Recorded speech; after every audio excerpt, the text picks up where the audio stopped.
Magic Academy Instant was the most prestigious and at the same time difficult place to study. Only 3 of the most gifted magicians out of 100 could cross the gates to this school. Almost everyone who entered was from a noble family. Everyone stood in the square and calmly went about their business, waiting for the exam.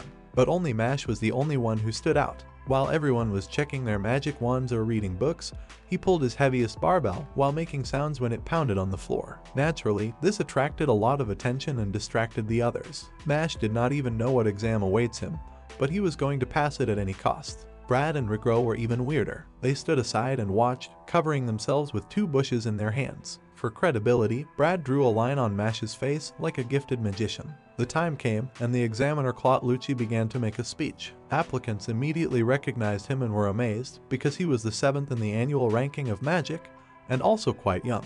He began to say the first task and pulled out stone desks with chairs from under the ground. All this time, Mash stood with an unimpressive face and Claude constantly noticed this, promising to defeat him inside himself. He gave 30 minutes to pass the test, which usually 3% of applicants could pass. The very first difficulty turned out to be that the text in the form was bewitched so that all the letters ran in a different order. Brad and Rigro immediately thought that at this point Mash would fly out, because he was not ready for this. He himself just broke the wand and ordered the letters to stand and really stopped them. Mash was the first to pass the test and moved on to the next test. The next exams were practical. Mash handled all of them with absolutely no magic. For example, due to his impressive physical strength, he ran through the water without spells and lifted a boulder with one hand.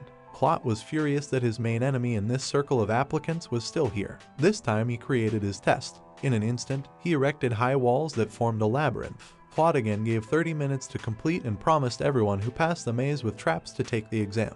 At first, for Mash, the task seemed too simple. One girl approached him from the side, also arriving, and together they agreed to move together. The girl turned out to be too clumsy and ran into every trap while screaming for help. Mash looked at her with a stone face and it clearly got to him.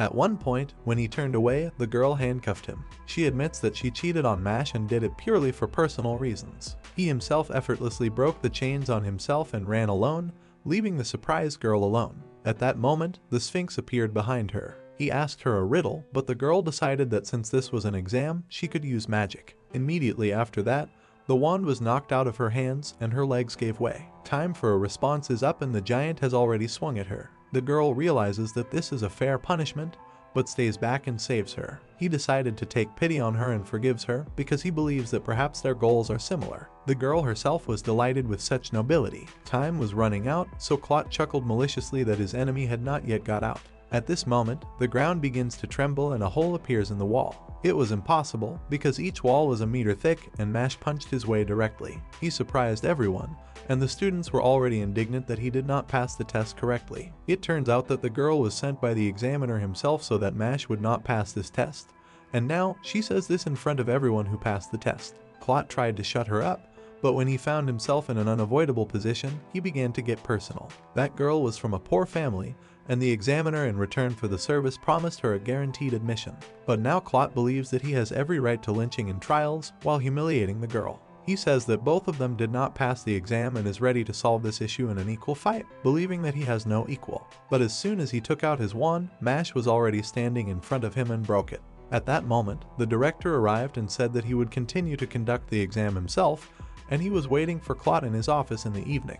The director starts the interview and he takes Mash first to the office. He began to ask questions, namely, why did he come to this academy? Mash answered tritely, namely, to live peacefully with his family. With the next question, the director asked why Mash still saved that girl despite the ending time. The guy thought he might regret it in the future if he didn't do it. The director became interested in what would happen if then instead of the Sphinx there would be an enemy much stronger. He carries a huge monster with dozens of mouths into the hall.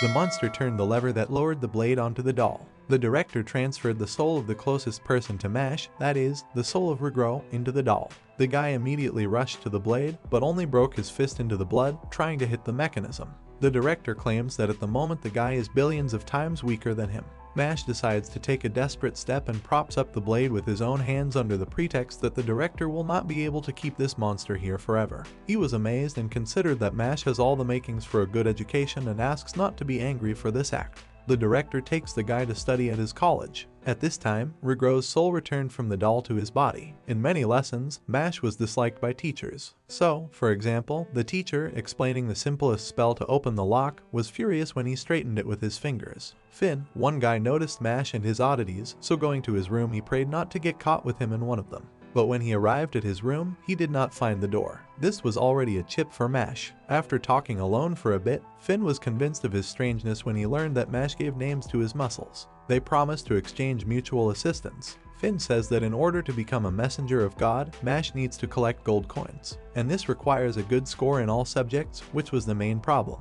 After that, they share a bite of Mash's favorite cupcakes. Do not forget to subscribe to the channel so as not to miss new videos, they are quite interesting.